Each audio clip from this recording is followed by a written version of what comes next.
How's it going, Professor Matthews? My name is Tyler Lee. I hope you're having a great day so far. This is my video response to our topic two assignment on a glimpse into the American culture. Throughout this entire week, for both this assignment and discussion questions, I have had the great opportunity to interview my coworker Maggie. She is originally from Bulgaria, and she moved here about 20 years ago. Her and I discussed a lot of the issues and difficulties that she faced with not only moving to the United States, but adjusting to the American society afterwards.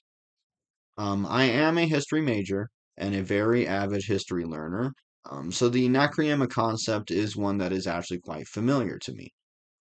When I do read about it, especially like in the article, I find a lot of our descriptions of things in our everyday life to be quite humorous. For instance, in the article, it discusses um, how our doctors are shamans, or how our therapists are listeners, or these great, magnificent shrines that we build for ourselves in our homes that are actually just our bathrooms.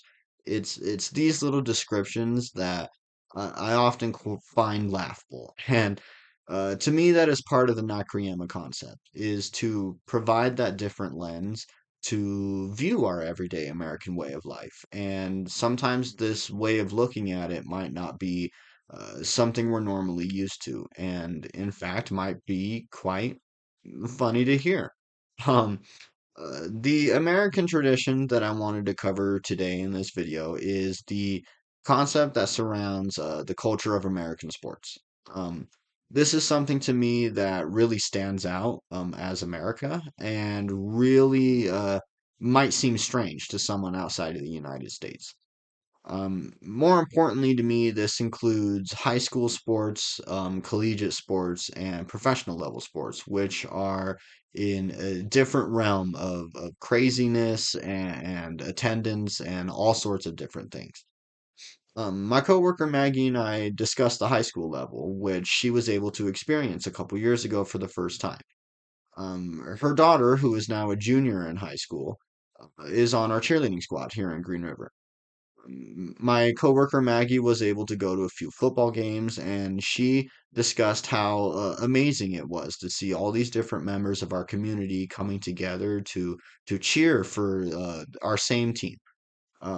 She discussed how it was a different world entirely, with the food at the concession stands, with our different chants that we did in the crowd, and she's now she loves football games now, and she's able to go to them all the time with her daughter, and I'm very happy for her to experience it again when her son gets to the high school level as well. Granted, we are not the only country in the world that has sports. Sports have always been around. There are ancient cultures like the Mayans and the Greeks that have sports, and there are countless sports in today's world from various countries around the world. However, in America, for American sports, it has evolved from more of a pastime to a dominating hold on American society.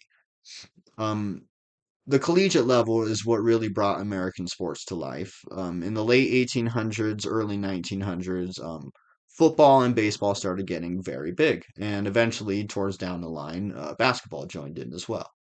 But it was these universities that got involved that really boosted the want for American sports in the world. And in the world today, that is an incredible thing that can even forge someone's identity. I have known countless people whose football team becomes who they are, and that is not a very rare occurrence here in America.